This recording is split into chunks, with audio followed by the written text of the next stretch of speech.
എല്ലാ പ്രിയതരത്തുകൾക്കും പുതിയൊരിലേക്ക് സ്വാഗതം. VHSE first allotment കിട്ടിയവരും കിട്ടാത്തവരും ഇനി ചെയ്യേണ്ട കാര്യങ്ങളെക്കുറിച്ചാണ് ഈ ഒരു വീഡിയോയിൽ കൂടെ നിങ്ങളുമായി പങ്കുവെക്കുന്നത്. വിശദമായ വാർത്തയിലേക്ക് തന്നെ പോകാം. ആദ്യമായി ഡിജിറ്റൽ കാണുന്ന വിദ്യാർത്ഥി സുഹൃത്തുക്കൾ നിങ്ങൾ തീർച്ചയായും പഠിക്കേണ്ട മറക്കണ്ട. സബ്സ്ക്രൈബ് ചെയ്ത് കൂടെ പ്രത്യേകം ശ്രദ്ധിക്കുക. സബ്സ്ക്രൈബ് ചെയ്തിട്ട് നോട്ടിഫിക്കേഷൻ ബെല്ലേക്കുള്ള ഓപ്ഷൻ എനേബിൾ ചെയ്യുക. ചാനൽ വീഡിയോസ് നിങ്ങൾക്ക് ഉപകാരപ്രദമാകുന്ന തീർച്ചയായും ലൈക്കും കൂടി ചെയ്ത് നിങ്ങളുടെ സുഹൃത്തുക്കളിലേക്ക് ഷെയർ ചെയ്ത് കൊടുക്കാനും കൂടി പ്രത്യേകം ശ്രദ്ധിക്കുക. അതുകൊണ്ട് നമ്മുടെ ചാനൽ വാട്സാപ്പ് ചാനൽ ജോയിൻ ചെയ്യാൻ ആഗ്രഹിക്കുന്നവർ വാട്സാപ്പ് ചാനൽ ജോയിൻ ചെയ്യുക. അപ്പോൾ നമുക്ക് നേരെ വളരെ പ്രധാനമറിയിക്കുന്ന വാർത്തയിലേക്ക് തന്നെ കിടക്കാം. +1 ഏകജാലക പ്രവേശനത്തിന്റെ അലോട്ട്മെന്റ് കിട്ടിയവരും കിട്ടാത്തവരും ഇനി ചെയ്യേണ്ട കാര്യങ്ങളാണ് ഈ ഒരു വീഡിയോയിൽ കൂടെ നിങ്ങളുമായി പങ്കുവെക്കാൻ ആഗ്രഹിക്കുന്നത്. ആദ്യം നമ്മൾ അലോട്ട്മെന്റ് കിട്ടിയവർ ചെയ്യേണ്ട കാര്യങ്ങൾ എന്തൊക്കെയാണെന്ന് നമുക്ക് വ്യക്തമാക്കാം.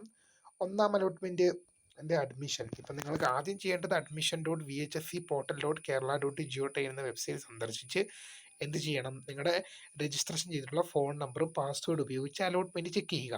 അലോട്ട്മെന്റ് കിട്ടിയെങ്കിൽ അലോട്ട്മെന്റ് സ്ലിപ്പ് ഡൗൺലോഡ് ചെയ്യുക. ജൂൺ മാസം 17 വൈകിട്ട് 4 മണിക്ക് മുമ്പ് സ്കൂളിൽ ചെന്ന് പ്രവേശനം നേടുക. അലോട്ട്മെന്റ് കിട്ടിയവർ ചെയ്യേണ്ടത്, ഒന്നാം ഓപ്ഷൻ അലോട്ട്മെന്റായി ലഭിച്ചവർ നിർബന്ധമായിട്ടും എന്ത് ചെയ്യേണ്ടി വരും?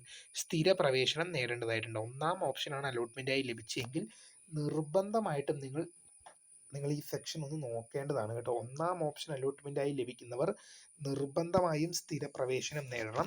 നിങ്ങൾക്ക് താൽക്കാലിക പ്രവേശനം അനുവദിക്കുന്നതല്ല. എന്നാൽ താഴ്ന്ന ഓപ്ഷനുകളാണ് അലോട്ട്മെന്റായി ലഭിച്ചതെങ്കിൽ ഉയർന്ന ഓപ്ഷനുകൾ അലോട്ട്മെന്റിലേക്ക് ലഭിക്കുന്നതിന് വേണ്ടി നിങ്ങൾക്ക് എന്ത് ചെയ്യാം? താൽക്കാലിക പ്രവേശനം നേടാൻ സാധിക്കുന്നതാണ്. അതായത് ഇപ്പം ഒന്നാമത്തെ ഓപ്ഷൻ അലോട്ട്മെന്റിൽ കിട്ടിയാൽ പെർമനന്റ് അഡ്മിഷൻ മാത്രമേ ഉള്ളൂ.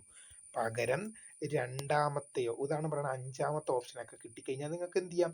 4, 3, 2, 1 ഓപ്ഷനുകളിലേക്ക് പ്രവേശനം കിട്ടുന്നതിനായിട്ട് നിങ്ങൾക്ക് ടെമ്പററി എടുക്കാം. പക്ഷെ ഒന്നാമത്തെ ഓപ്ഷൻ അലോട്ട്മെന്റായി ലഭിക്കുന്നവർ നിർബന്ധമായും സ്ഥിര പ്രവേശനം നേടണമെന്നുണ്ട്. താഴ്ന്ന ഓപ്ഷനുകൾ അലോട്ട്മെന്റായി ലഭിക്കുകയാണെങ്കിൽ ഈ ഓപ്ഷൻ അലോട്ട്മെന്റായി ഉയർന്ന ഓപ്ഷനുകൾ അലോട്ട്മെന്റായി ലഭിക്കാൻ താൽക്കാലിക പ്രവേശനമോ സ്ഥിര പ്രവേശനമോ താൽക്കാലിക പ്രവേശനമോ വിദ്യാർത്ഥികൾക്ക് നേടാൻ സാധിക്കും. ഇനി അലോട്ട്മെന്റ് ലഭിക്കാത്തവർ എന്താണ് ചെയ്യേണ്ടത്? ലഭിക്കാത്തവർ ചെയ്യേണ്ട കാര്യങ്ങൾ ഇവിടെ കൃത്യമായിട്ട് തന്നെ പറയുന്നുണ്ട്. ആദ്യ അലോട്ട്മെന്റുകളിൽ ഇടം നേടാത്തവർ തുടർന്നുള്ള അലോട്ട്മെന്റുകൾക്കായി കാത്തിരിക്കുക. വിദ്യാർത്ഥികൾ തങ്ങൾ അപേക്ഷിച്ച ഓരോ സ്കൂളിലെയും കാറ്റഗറി തിരിച്ചുള്ള അവസാന റാങ്ക് പരിശോധിക്കാവുന്നതാണ്. അത് നിങ്ങൾക്ക് ഈ അലോട്ട്മെന്റ് സീറ്റ് ലഭിച്ചില്ലെങ്കിൽ അടുത്ത അലോട്ട്മെന്റിന് വേണ്ടി വെയിറ്റ് ചെയ്യുക.